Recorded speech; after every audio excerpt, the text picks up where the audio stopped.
Hey y'all, I'm Melissa, the designer behind Blank Slate Patterns and the blogger at Melly Sews. And today's project is this top that I'm wearing. This is a super simple two-piece top, and you can make it with knit in the back and woven in the front like the one I'm wearing, or you can make it entirely out of knit like the one I've got on the dress form here.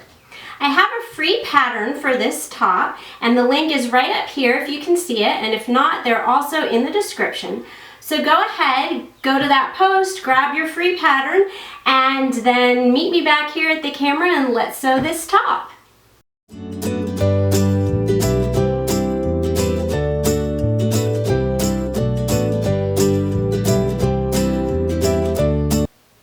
So I've gone ahead, printed my pattern, cut out my fabric, and I've gathered my supplies. I've got the pattern front, the pattern back, some pins and scissors, and I'm going to be using some single fold bias tape to finish the neckline of this top.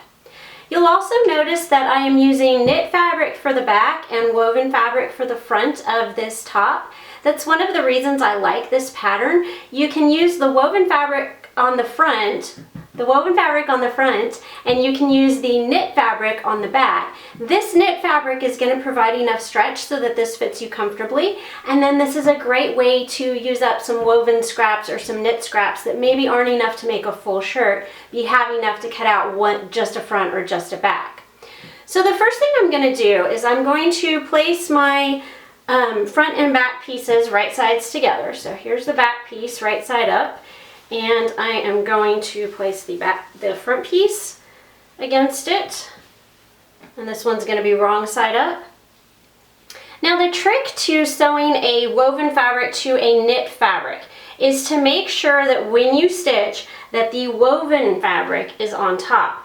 If you do this with the knit fabric on top, what's going to happen is that as the presser foot glides along, it will cause the knit fabric to wrinkle as it feeds the woven fabric on the bottom. So you want the knit fabric against the feed dogs of your machine and the woven fabric on top.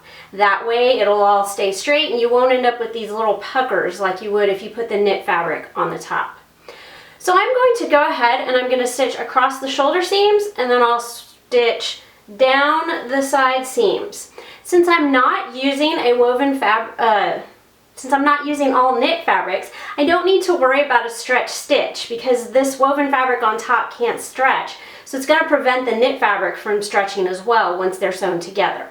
That means I can just go ahead and I can use a normal regular stitch on my sewing machine.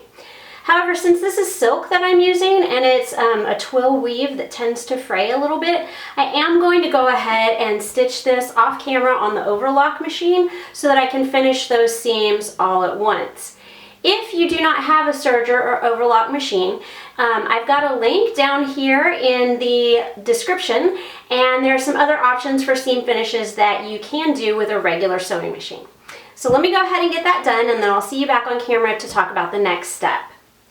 Okay, so I have sewn the shoulder seams and the side seams, and all that's left to do on the shirt is finish the neckline and the hems on the bottom and sleeve edges. Now, if you were making this top entirely out of knit, you could completely skip all the rest of the steps because knit doesn't fray, knit fabric won't fray the same way as a woven fabric, so you don't have to hem it or finish a neckline, and that makes this shirt a really fast project. However, even with knits, if you want a little more finished look, what we're going to do is we are going to hem the sleeve and bottom edges by turning them to the wrong side. So since this has a woven here, I'm going to turn this about 1/4 inch to the wrong side, and then I'm going to turn it again, and I will press it. Let's see if I can get this to where it's easier to see. I'm going to press it and pin it, and then I'm just going to stitch all along the edges of the sleeve. And I like to press this shoulder seam here, I like to press it towards the back side of the shirt. So this would have just a tiny little baby hem all around the edges there. Whoops, my pin came out.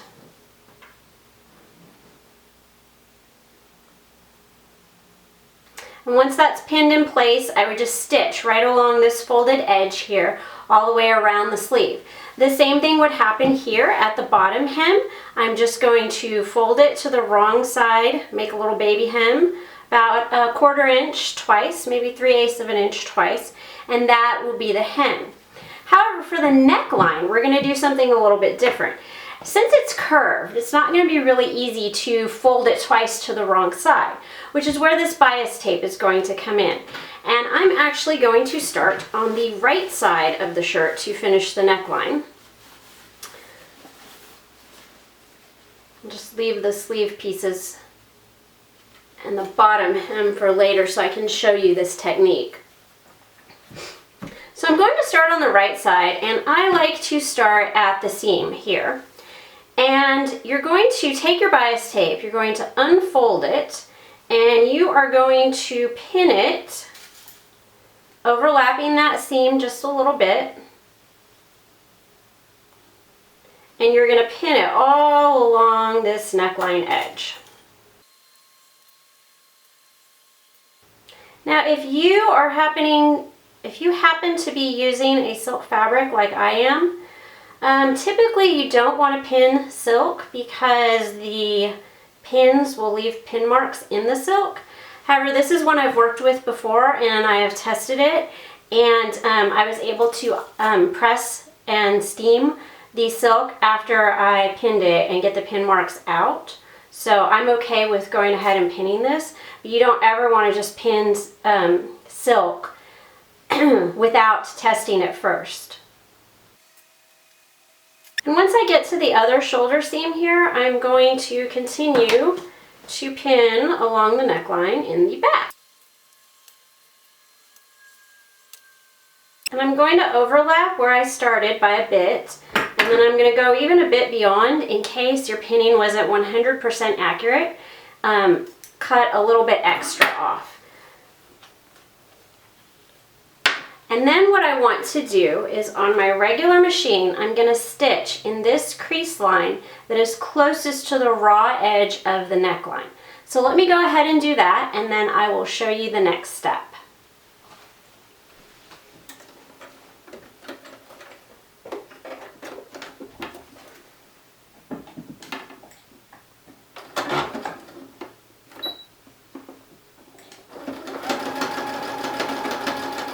Okay, I've gone ahead and I stitched my bias tape in that crease line all along the neckline edge.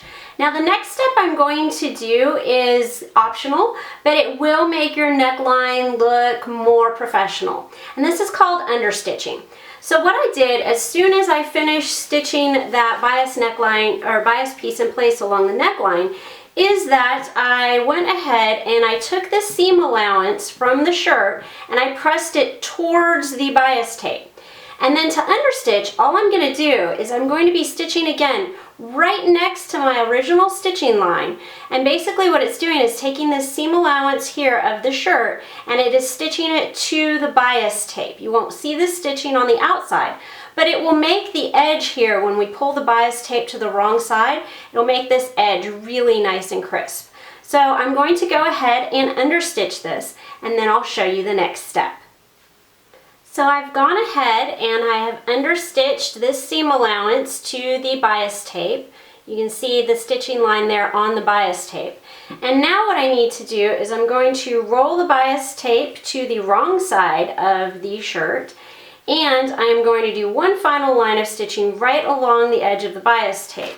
This stitching line will be visible on the front, so make sure that your bobbin is the thread color that you want, because it will be visible on the front of the shirt. It's also a good idea to go ahead and when you flip this bias tape down to press that neckline edge before you go ahead and stitch it. So I'm going to do that, and then I'll come back and show you the completed shirt. Okay, I've gone ahead and I top stitched the bias tape in place along the neckline, so that has finished the neckline. There's the back and the front. And then I went ahead and I stitched the hem on the sleeves and on the bottom of the shirt. So that is my completed shirt. Happy sewing!